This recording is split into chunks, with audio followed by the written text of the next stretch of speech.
नमस्ते बच्चों, कैसे आप सब। आज की क्लास की शुरुआत करते हैं बच्चों। लास्ट क्लास में मैंने आपको बताया था सर सीवी रामन के बारे में, उनकी उपाधियों के बारे में हम लोगों ने पढ़ा।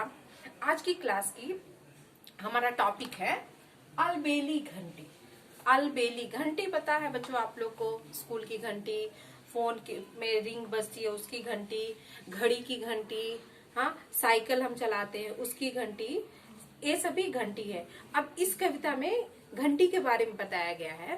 पहले कविता शुरुआत करने के पहले में हम आप लोगों को कवि परिचय बताते हैं बच्चों। इस कविता के कवि है श्रीमती रेखा राजवंशी। इनका परिचय क्या है, कवित्री परिचय हम पढ़ेंगे। श्रीमती रेखा राजवंशी एक अध्यापिका है। क्या है वो, एक अध्यापिका है। उन्होंने मनोविज्ञान तथा शिक्षा विज्ञान में स्नातकोत्तर की शिक्षा प्राप्त की है। उन्होंने क्या है, मनोविज्ञान तथा शिक्षा विज्ञान में स्नातकोत्तर की शिक्षा प्राप्त की है। ऑस्ट्रेलियन बाल भारती विद्यालय थॉर्नल में उन्होंने 8 साल तक काम किया। ये कवि परिचय हो गया बच्चों। उन्होंने, कवित्री ने कहा, ऑस्ट्रेलिया में भी काम किया है। बच्चों आइए मैं आपको इस कविता को पढ़ के बताती हूँ।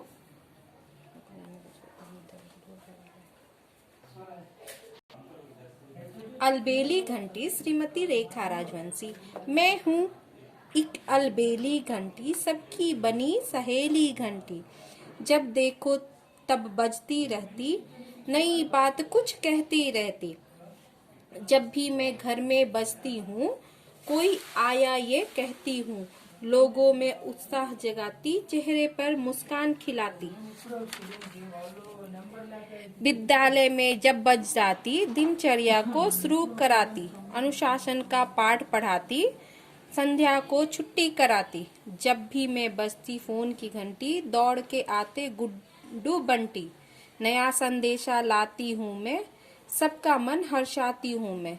साइकिल की घंटी बजती है, हटो किनारा यह कहती है। बीच सड़क पर चलना भाई, घंटी ने यह बात बताई।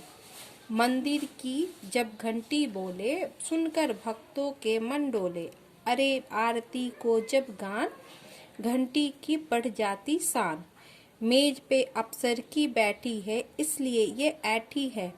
सब पर अपना रौब चलाती, बजकर अंदर लोग बुलाती। घड़ी की घंटी बजती जाती, मुन्ना मुन्नी पर झल्लाती। उठो उठो यह हमें बताती, आलस छोड़ो यह काम बहुत से आती घंटी, इसलिए इतराती घंटी।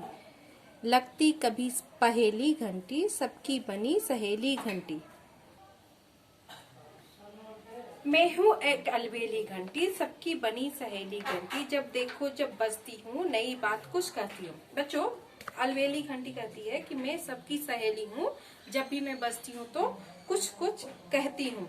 घर में जब घर का कॉल बेल बजता है तो क्या कहते हैं, वो किसी को बुलाती है कि आके दरवाजा खोलो। दूसरा है विद्यालय की घंटी। विद्यालय की जब घंटी बजती है बच्चों, तो हम मॉर्निंग प्रेयर, अपना दिनचर्या शुरू करते हैं। और शाम में भी लंबी घंटी बजती है, जिससे हमें छुट्टी मिलती है। आगे है हमारी फोन की घंटी। फोन की घंटी बजती है तो गुड्डू बंटी मीन्स बच्चे दौड़ के आते हैं और वो फोन रिसीव करते हैं, फोन सुनते हैं, और जिससे हम उनको कुछ संदेश मिलता है और वो खुश होते हैं। साइकिल की घंटी बजती है तो हटो किनारे। साइकिल की बजती, जब हम रोड पे साइकिल चलाते हैं बच्चों, तो हम घंटी बजाते हैं। क्यों कि हम साइड, आप सभी साइड हो जाइए, साइकिल आ रहे हैं। ठीक है। मंदिर की घंटी। मंदिर की घंटी क्यों बजती है, मंदिर की जब हम आरती करते, पूजा करते हैं, तो हम मंदिर के घंटी बजाते हैं। मेज पे अफसर की बैठी, इसलिए मैं ऐठी घंटी। अफसर पे मतलब बड़े ऑफिसर जो होते हैं, उनके मेज पे, उनके टेबल पे एक घंटी रखी होती है, और वो जब घंटी बजाते हैं तो बाहर से कोई उनका असिस्टेंट, उनके ऑफिस का कोई प्यून आता है और उनका काम करता है। इसके लिए वो घंटी बजाकर किसी को बुलाते हैं। घड़ी की घंटी बजती है, मुन्ना मुन्नी चिल्लाती। जब सुबह मॉर्निंग में घंटी बजती है तो मम्मी बच्चों को उठाती है, स्कूल के तैयार करती हैं। बच्चे थोड़ा आलस करते हैं, लेकिन वो घंटी अपना काम करती है। बहुत काम से आती इसलिए इतराती घंटी, लगती कभी पहली घंटी, लगती कभी बन गई सबकी सहेली। मतलब सहेली में सबके दोस्त, सबको काम आता है, ऐसा कवि ने बताया है।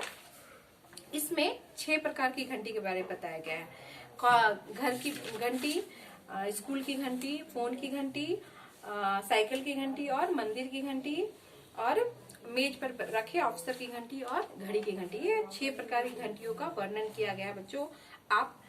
मैं आपको इस पाठ में दिए गए कठिन शब्दार्थ को बताती हूँ। आइए मेरे साथ कठिन शब्द पढ़िए।